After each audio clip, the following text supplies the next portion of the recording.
How to find and use a $100 promo code for Domino's. Whether you are ordering a pizza for a party or just treating yourself, these tips will help you save a big amount. So let's get started.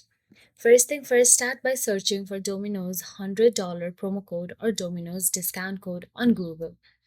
This will bring up various coupon websites and promotional offers. All you have to do is check for the trusted coupon websites like RetailMeNot, Coupons.com, and Groupon for promo codes and discounts because these sites often list current Domino's deal. Once you find the reputable coupon sites, simply tap on it, and also inside it you will get to see a long list of offers available. Then all you have to do is ensure the promo code you find is valid. Check the expiration date and any usage restrictions to make sure it is applicable to your order.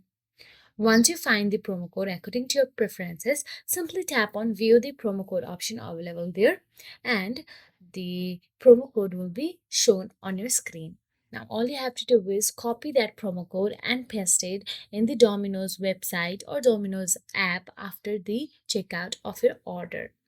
So that is it. If you found this video helpful, please like, share, and subscribe our channel. And thank you so much for watching.